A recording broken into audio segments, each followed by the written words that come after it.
Bueno, vamos a empezar con anticonceptivos hormonales, que es la clase que les debía, ¿no?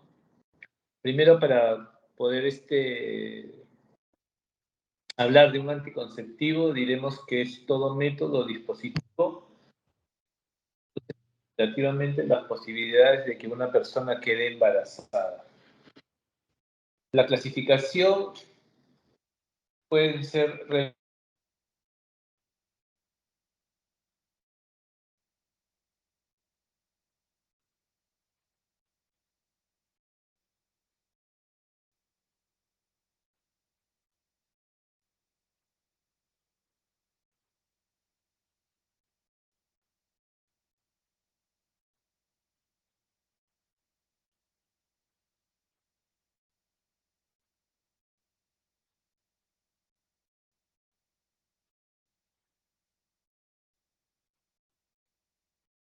Doctor, no se le escucha, disculpe.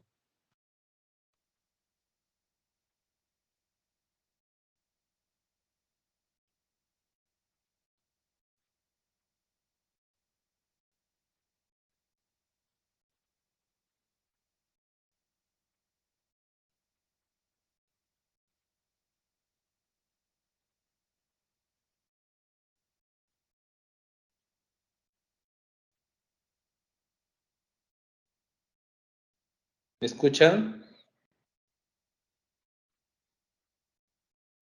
Ahora sí, doctor, ahora sí se escucha. Ok, entonces estábamos diciendo de que habían los reversibles y los no reversibles. Y dentro de los reversibles vamos a tener los hormonales y los no hormonales. En el caso de nosotros nos toca hablar sobre los hormonales, que pueden ser combinados y no combinados. Dentro de los combinados vamos a encontrar píldoras, parches, anillos vaginales, inyectables. Y dentro de los que son no combinados o solo progestágenos, también vamos a tener píldoras, implantes, dispositivos e inyectables.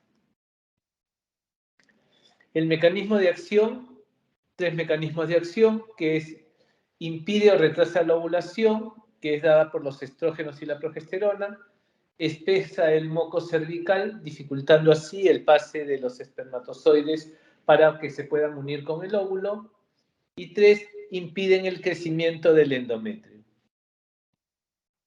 Los anticonceptivos orales combinados, pues ya los hemos dicho, pueden presentarse en pastillas, anillos, parches, inyecciones intramusculares. Hay ventajas y desventajas.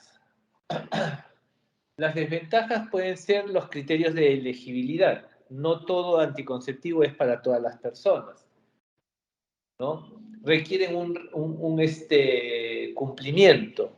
Pueden haber reacciones adversas a los medicamentos, cáncer de mama, cervix, enfermedades cardiovasculares, sequedad vaginal, dolor en las mamas, cefalea, sangrado intermitente o manchados, falta de menstruación, riesgo tromboembólico. Puede disminuir su acción, o sea, interactuar con otros medicamentos, anticonvulsivantes, rifampicina, glicerfulvina, y estos no protegen frente a las ITS. ¿Cuáles serían sus ventajas? Las ventajas serían que son muy eficaces, los efectos beneficiosos de los no anticonceptivos, los no orales, comodidad, liberación uniforme, ausencia del primer paso hepático, mejor cumplimiento, absorción no condicionada por los procesos gastrointestinales, sin afectación por intolerancia a la lactosa. La fertilidad se recupera en cuanto se suspende el anticonceptivo. Los beneficios no anticonceptivos van a ser muchos, ¿no? Previenen el cáncer de endometrio y de ovario, enfermedad de Crohn y cáncer colorectal, el embarazo ectópico, enfermedades inflamatorias pélvicas, prevención de la osteopenia, quistes de ovario benigno, ¿no? Han escuchado que a veces se dan anticonceptivos para los quistes, enfermedad mamaria benigna, miomas, endometriosis, migrañas, asma, síndromes premenstrual, regulan el ciclo menstrual, algunos pueden hasta tener un efecto hiperandrogenismo. Entonces, los anticonceptivos hormonales combinados con drospirenona, por ejemplo, son una buena opción terapéutica, pues al ser un gestágeno derivado de la espironolactona, tiene un efecto natriurético y reduce la retención hidrosalina, ¿no? Entonces, ¿qué va a pasar? No se va a hinchar la paciente, ¿no? ¿Qué anticonceptivo recomendaría a una paciente con anemia ferropénica secundaria menorragia? ¿No? Los anticonceptivos orales, hormonales, reducen la cantidad de sangrado, pues al inducir a una atrofia endometrial se disminuye el grosor del endometrio y hay menor proliferación glandular y cantidad de sangre en la descamación del endometrio. Hay evidencia científica que demuestra que el uso de todos los anticonceptivos hormonales disminuyen aproximadamente el 50% del sangrado menstrual. Y más aún si es que estos anticonceptivos hormonales son de solo gestágeno, nada más. Ya que los gestágenos van a producir una atrofia del endometrio, ¿no? Los anticonceptivos orales combinados tienen una composición de estrógenos y progesterona, ¿no? Si se usa correcto, hay de diferentes gamas, de 21 con 7 días de placebo, de 21 solo y 7 días de descanso, 24 pastillas activas y 4 de placebo, 22 pastillas activas y 6 de descanso, 26 activas y 2 de placebo, ¿no? Entonces, podemos en la industria farmacéutica tener todas estas combinaciones de anticonceptivos. ¿Qué hacer en casos de vómitos y diarreas mayores de 24 horas de evolución? Suspender la píldora y utilizar un método de barrera. ¿Por qué? Porque no va a haber una buena absorción y entonces va a quedar disminuido su efecto de protección. Suspender la píldora sin necesidad de un método de barrera adicional, seguir la pauta y utilizar el método de barrera adicional y seguir la pauta sin utilizar un método de barrera adicional. El anillo vaginal tiene una composición de estrógenos y progestágeno, 15 microgramos de etinilestadiol, 120 microgramos de etonogestrel. El uso correcto es colocar el anillo vaginal el primer día o el quinto día de la menstruación y se puede ir a la semana cambiando este anillo. El parche transdérmico, también su composición es de estrógenos y progestágeno, el etinilestadiol como estrógeno, el progestágeno puede ser un gestodeno o la norelgestromina. Si estos pares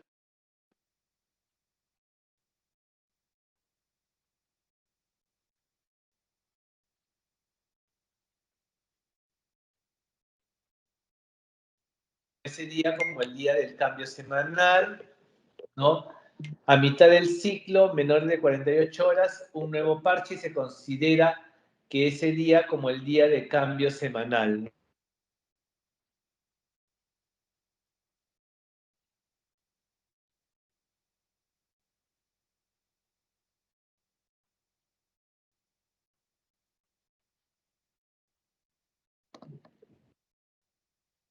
Bueno, disculpen, se cortó, ¿no?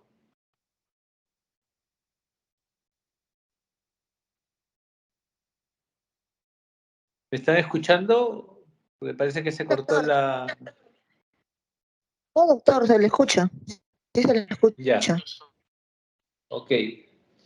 Los anticonceptivos hormonales de solo gestágeno, tenemos los anticonceptivos orales que se utilizan mucho cuando una paciente está dando de lactar o cuando una paciente sufre de cefaleas, migrañas. Tenemos los dispositivos intrauterinos del levonorgestrel, el implante subdérmico o Nexplanon y las inyecciones intramusculares. Inconvenientes, ya lo hemos dicho, los criterios de elegibilidad, posibles contraindicaciones, requiere un cumplimiento estricto, Puede haber como reacción adversa cefalea, aumento de peso, hiperandrogenismo, cambios de humor, mastodinia, dolor abdominal, náuseas, alteraciones en el patrón de sangrado, ya que solo ser un gestágeno y no tener estrógeno no puede a veces atrofiar bien el endometrio, o en los primeros meses, al no atrofiar bien el endometrio, pueden haber el sputting o sangrado intermenstrual. No previenen de las enfermedades de transmisión sexual. Ventajas: evitan las reacciones adversas a medicamentos de los estrógenos, ¿no? El riesgo tromboembótico. Son muy eficaces. El efecto beneficioso no anticonceptivo, la fertilidad la recuperas en cuando se suspende la anticoncepción. El anticonceptivo oral solo de gestágeno, su composición, el progestágeno, 75 microgramos de desogestrel. Se comienza el primer día de la regla y se continúa con la píldora diaria ininterrumpida a la misma hora, y cada envase viene de 28 comprimidos. Cuando se olvida uno en menos de 12 horas, tomar la píldora albinada cuanto antes y la siguiente píldora a su hora habitual. Cuando es mayor de 12 horas, pues usar un método de barrera por 2 días y después continuar con su uso normal. El DIU del levonorgestrel, el progestágeno que se utiliza es el levonorgestrel de 52 microgramos, el de 5 años conocido como Mirena y el de 13.5 que dura 3 años conocido como Yaides. Su uso correcto se puede colocar cualquier día del ciclo menstrual, siempre se estila colocar durante la menstruación, ya que el cuello del útero va a estar más permeable y se introduce en el útero. Es como si fuera un dispositivo intrauterino de cobre, pero este tiene en el cuerpo el levonorgestrel, ¿no? Tiene doble efecto anticonceptivo, número uno, como dispositivo, creando un ambiente hostil para los espermatozoides, y el principal, que en el cuerpo lleva el levonorgestrel, que se va liberando a diario. El implante subdérmico, conocido como Nexplanon, es un progestágeno de 68 microgramos de tonogestrel, dura 3 años, se administra en los 5 primeros días del ciclo, puede emplearse en pacientes obesas, ¿no? El único inconveniente es que a la hora de hacer el cambio se tiene que hacer un piquete en el brazo, queda un poquito marcado. No es muy discreto, ya que si una persona agarra del brazo puede sentir el implante subdérmico, ¿no? El inyectable intramuscular, que es una composición de progestágeno de 150 microgramos de acetato de medroxiprogesterona de POT. Su uso correcto es la administración en los 5 primeros días del ciclo y se administra cada 12 semanas. Entonces, los consejos de anticonceptivos en atención primaria debe ser el uso correcto de los métodos de barrera, los dispositivos, los inyectables y los inyectables, perdón, y los anticonceptivos orales, ¿no?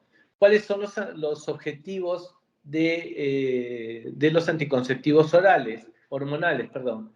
Disminuir los embarazos no deseados, disminuir las ITS, elección informada. Siempre se deben de informar bien. Un anticonceptivo que le cae bien a una persona no necesariamente le tiene que caer a otra persona. O sea, no caigamos en el hecho, oye, mira que a mí me va muy bien con este anticonceptivo, tómalo. No, de repente a la otra persona no le va bien. Educar al paciente cómo lo debe de tomar, mejorar la eficacia. Si uno recibe una elección informada y está bien educado, la eficacia va a llegar a un buen índice de PER. Disminuir la ansiedad. Entonces, para obtener la información necesaria del usuario, se tiene que conocer los datos biológicos, psicosociales y relacionales, parejas con enfermedades hereditarias, todas las que requieran algún consejo genético, mujeres con comorbilidad de riesgo durante el embarazo, diabetes mellitus, hipertensión, lupus, púrpura, insuficiencia renal, cardiopatía, enfermedades psiquiátricas, epilepsias, tumores, uso de fármacos embriotóxicos, isotretinoína, leflupromida, vacuna de la rubiola, personas en riesgo de embarazo no deseados, adolescentes, pacientes mayores de 40 años, eh, pacientes que recién han dado a luz, pacientes con discapacidad psíquica, cambios de pareja, violencias de género. Entonces, miren todo lo que tenemos que nosotros ver para poder, ¿cómo se llama? Poder indicar un anticonceptivo ideal.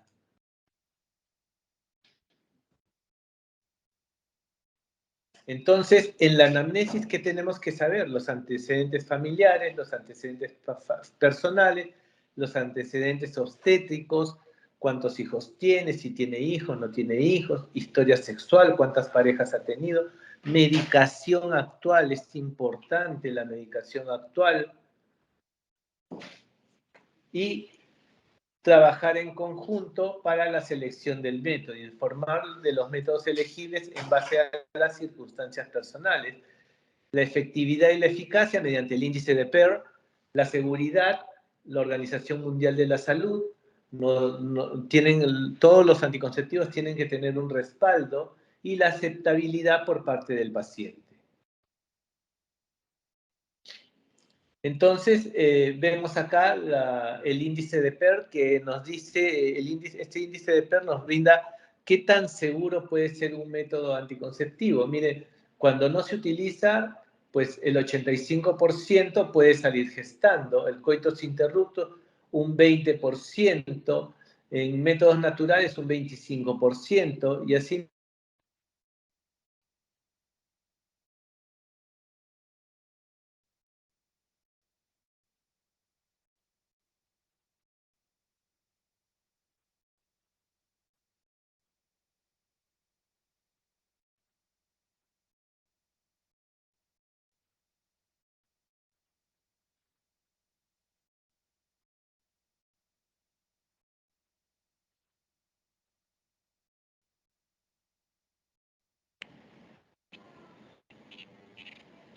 Por no se lo escucha, disculpe.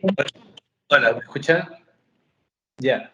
Ahora sí, Entonces, como te decía, el índice de PER, o sea, nos va a indicar la seguridad. Y miren cómo se llama, cómo va desde cuando no se utiliza ningún método hasta cuando sí empezamos a utilizar métodos, y los métodos de esterilización, que son de los más eficaces, ¿no? Pasando por los implantes y los dispositivos, ¿no? Que les estaba hablando. Entonces, tenemos que, para poder indicar un anticonceptivo hormonal, tenemos que ver los criterios de elegibilidad que nos dice la OMS. 1, métodos totalmente recomendables y sin restricciones de uso. 2, las ventajas de utilizar el método superan los inconvenientes.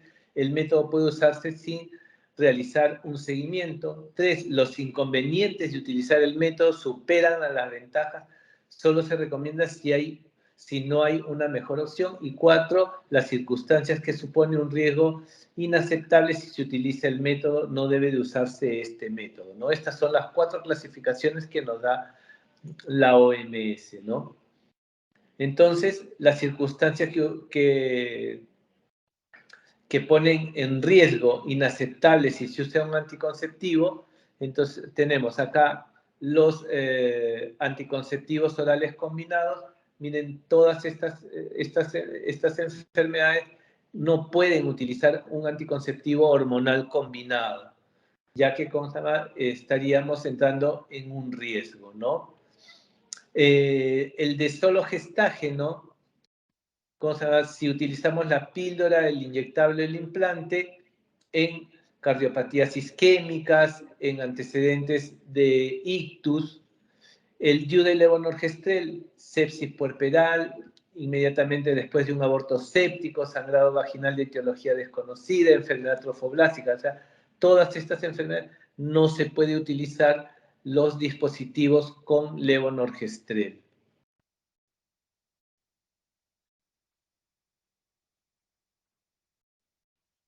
las usuarias que eligen los anticonceptivos hormonales combinados, el primer control se debe hacer a los 3 meses de inicio, después una visita anual para actualización de la historia clínica y la toma de presión arterial. Las usuarias con anticonceptivos hormonales de solo progestágenos, igual a los 3 meses de inicio y después ya no necesitan un control, salvo que lo quieran suspender o quieran cambiar de método, ¿no? Y las usuarias de los dispositivos de levonorgestrel después de la menstruación o a las 6 semanas de inserción para saber si es que el DIU está bien colocado. La anticoncepción de emergencia, la píldora anticonceptiva de emergencia es un progestágeno el que se utiliza. Ojo, o sea, yo siempre les digo, ¿no? La píldora de emergencia no es un anticonceptivo, aunque muchos lo consideren un anticonceptivo. La píldora de emergencia se utiliza cuando nos falla el método anticonceptivo que estábamos utilizando. No es que, yo tengo relaciones con Pepito, ya me voy a tomar mi píldora del día siguiente. No, no es como que uno llegue a un edificio, vea la manguera ahí de contraincendio, tengo sed, ya rompo el vidrio y voy a tomar agua de ahí. Nadie haría eso, ¿no? Igualito, o sea, si pueden optar por un método anticonceptivo, opten un método anticonceptivo. Y si les falla ese método, ahí recién tomamos la píldora. Y si les falla es porque, uy, me olvidé de tomar la píldora, tomo mi píldora de emergencia. Uy, se me rompió el condón, tomo mi píldora de emergencia. ¿Ven? En esos casos se utilizan. No es que tengo relaciones sexuales, ya tomaré la píldora de emergencia. No. No es tirar la plata por las puras, ¿no? ¿Por qué? Porque pasa, si esa paciente ya ovuló, ya el método no va a funcionar. Es un progestágeno, acuérdense, progestágeno, progestación, a favor de la gestación. Si ya ovuló, se junta, en lugar de evitar en la gestación, va a hacer que esa gestación se pegue mejor en el útero, porque es un progestágeno.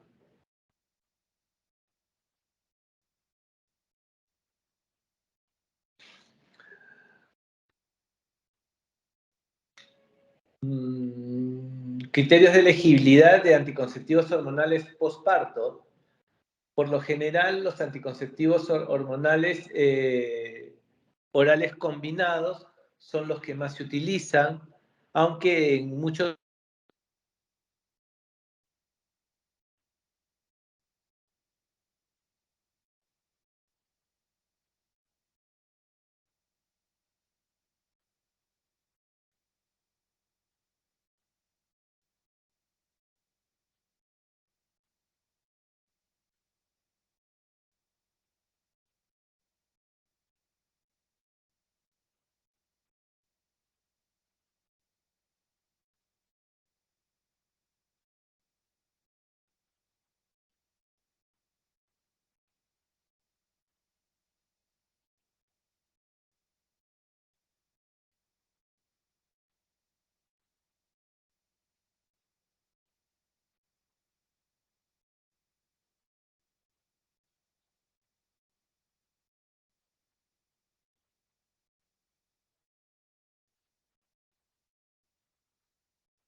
¿Me escuchan?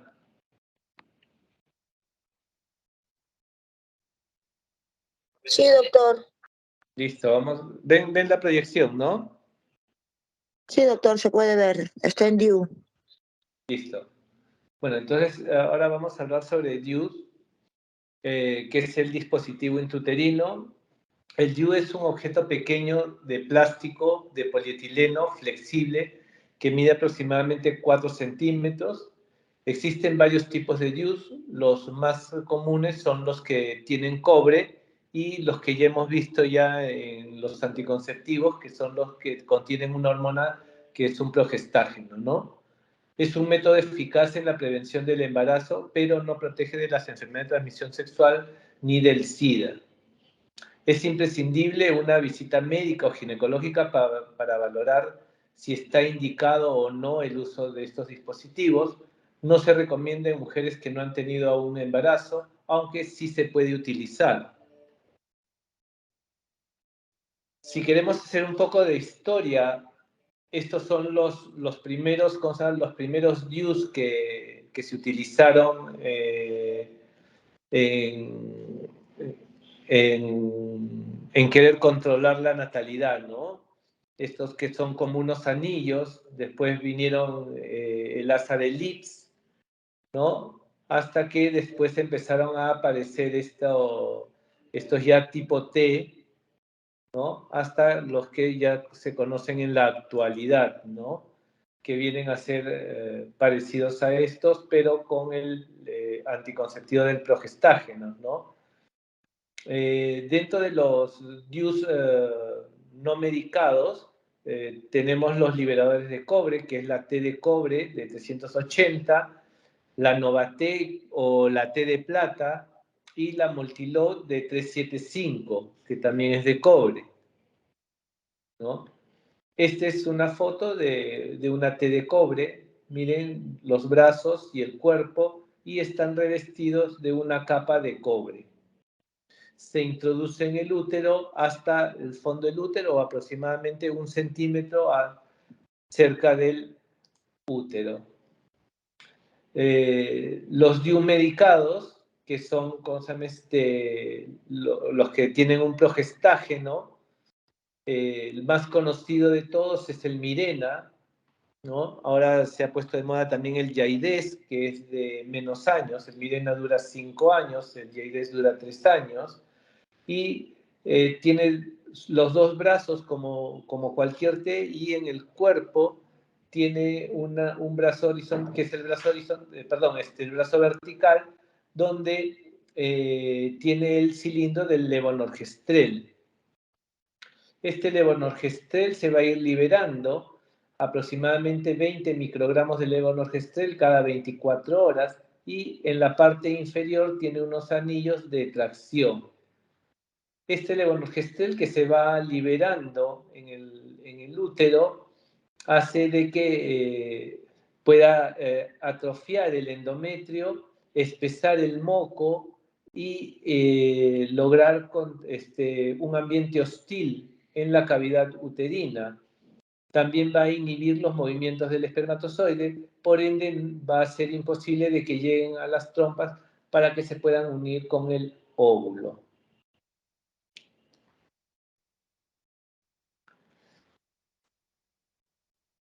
El DIU de cobre, el mecanismo de acción en el interior del útero va a producir una reacción de un cuerpo extraño que va a dar lugar a una reacción local inflamatoria y estéril, cambiando el revestimiento endometrial. Interfiere con la capacidad de espermatozoides para pasar a través de la cavidad uterina, espesa el moco cervical por esta reacción inflamatoria.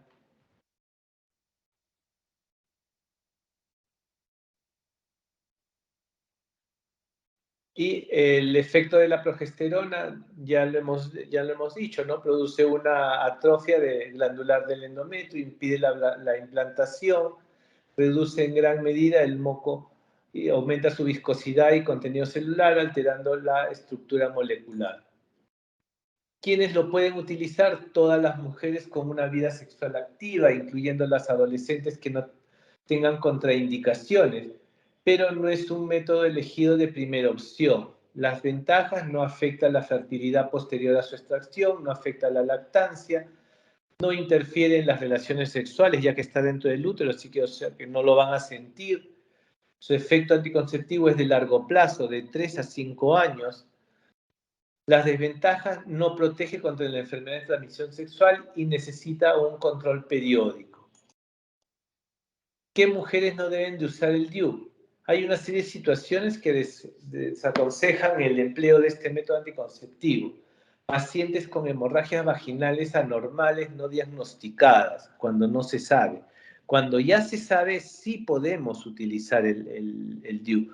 Por ejemplo, una paciente con miomas que venga por un sangrado, le podemos poner el DIU con levonorgestrel y va a ayudar a que este sangrado disminuya, ¿no? La existencia de múltiples parejas sexuales, existencia de infecciones pélvicas, pacientes con enfermedades tumorales pélvicas, presencia de malformaciones o anomalías uterinas, alergias al cobre, pacientes que han sufrido embarazos extrauterinos, pacientes con menstruaciones muy abundantes y dolorosas. No es el cobre, pero sí el hormonado, ¿no? O sea, no utilizar el cobre, pero el de levonorgestrel sí se puede utilizar, ¿no?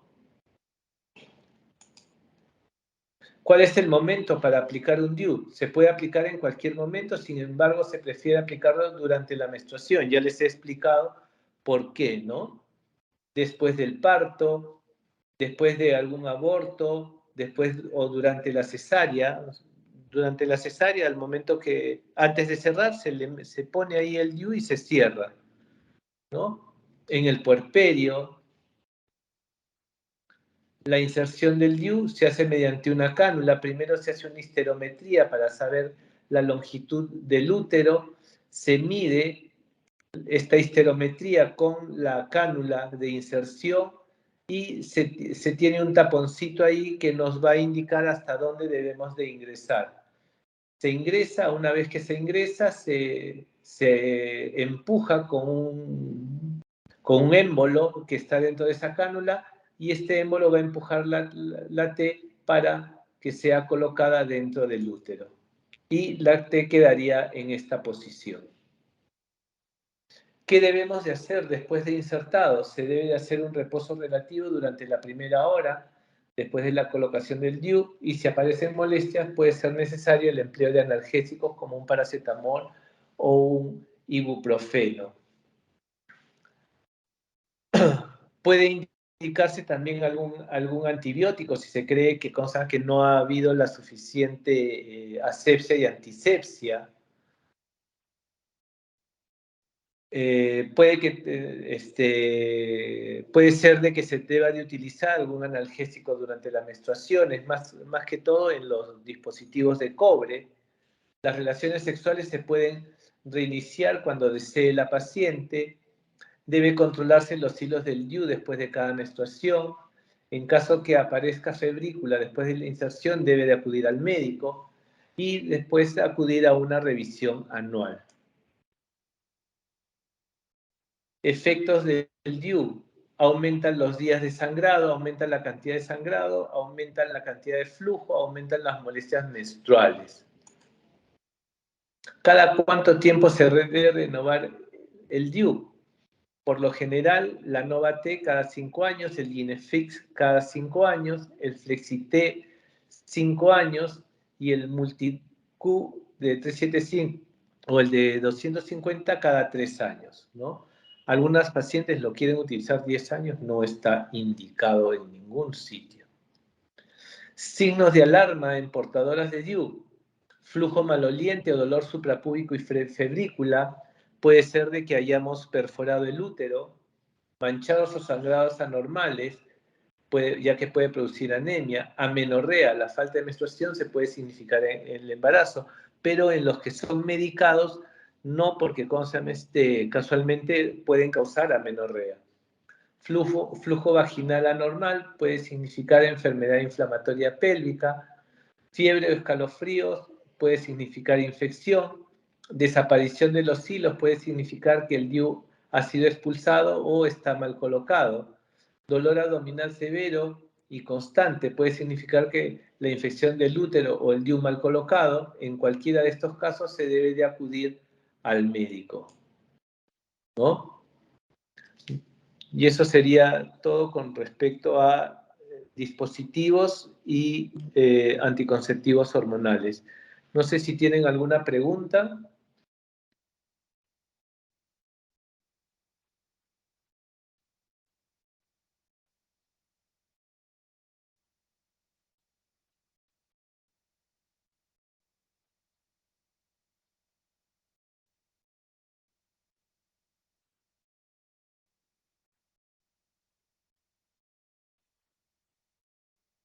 Bueno, si no hay preguntas, damos por concluida la teoría, pues.